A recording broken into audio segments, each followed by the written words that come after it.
Vous pouvez revenir sur le site ontemanipule.fr, s'il vous plaît. Ontemanipule.fr, c'est un module sur le site du gouvernement qui a été lancé justement pour à la fois sensibiliser et ouvrir le débat sur les théories du complot, et qui a pour objet, avec je dirais un esprit général qui est celui de l'humour un peu et puis de la provocation, provoquer à réfléchir, à la fois de réexpliquer ce que sont les théories du complot, d'alerter sur des éléments qui permettent de repérer quand une information en ligne fait partie de cet univers-là, et puis aussi, puisqu'elle est construite et lancée à partir de la vidéo d'un dailymotionneur, un comédien qui s'appelle Kevin Razi, d'arriver à toucher un grand public via la viralité à la fois de la vidéo et puis de toute la direction artistique qui a été mise sur ce site et qui tourne en dérision justement, non pas les gens qui tombent dans les théories du complot, mais ceux à la fois qui les manipulent, et puis évidemment les théories elles-mêmes.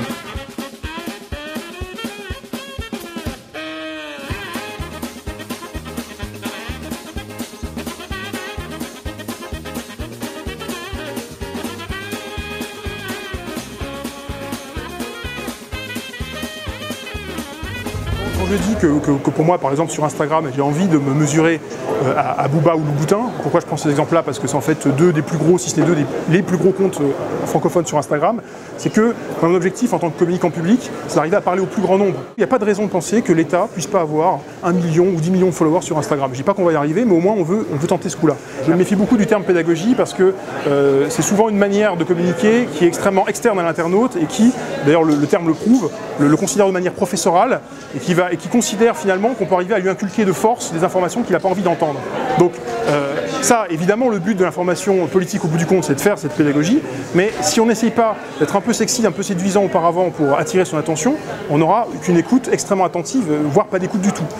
Qu'est-ce que c'est que le hacking attentionnel? C'est une pratique pour la communication publique et politique qui consiste à aller, d'un certain point de vue, s'immiscer dans des pics d'attention qui sont générés par d'autres sujets, que ce soit le sport, que ce soit l'actualité médiatique, culturelle, etc., pour aller s'immiscer à ce moment-là dans les conversations des internautes, quand ils sont justement focalisés d'un point de vue attentionnel sur un sujet, et d'arriver à leur parler, à leur diffuser une information gouvernementale, publique, mais en utilisant justement les codes, les sujets, les thématiques qui sont propres justement à ce pic d'attention qu'il va y avoir à ce moment-là. Très concrètement, ça veut dire quoi? Ça veut dire que quand il y a le lancement d'une série télé qui fait parler tout le monde, type Game of Thrones ou House of Cards, on sait bien qu'à ce moment-là, les internautes en général vont être plus passionnés par ce sujet-là que par une campagne d'utilité publique qui aura lieu au même moment. Donc ça peut être une manière intelligente, c'est pas la seule, mais c'est une manière qui fonctionne, de parler de cette campagne d'information publique gouvernementale en reprenant les codes, les sujets, en faisant des clins d'œil à cette série qui vient de sortir, parce qu'on sait que de cette manière-là, on va capitaliser.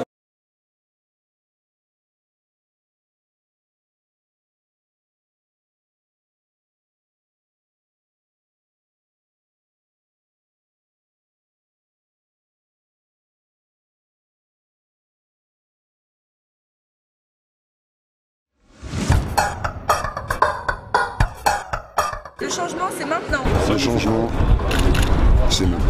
Le changement, c'est maintenant. Le changement, c'est maintenant.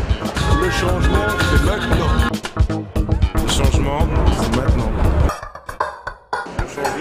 Le changement, c'est maintenant. Le changement, c'est maintenant. Le changement, c'est maintenant. Le changement, c'est maintenant.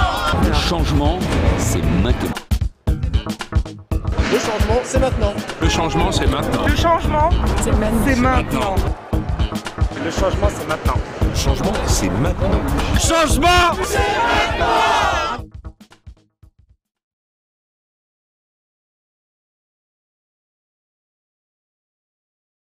On se donne une liberté de ton, d'action, de moyens complètement totale, et vous verrez encore dans les prochains mois que voilà, on n'est pas au bout de vos surprises.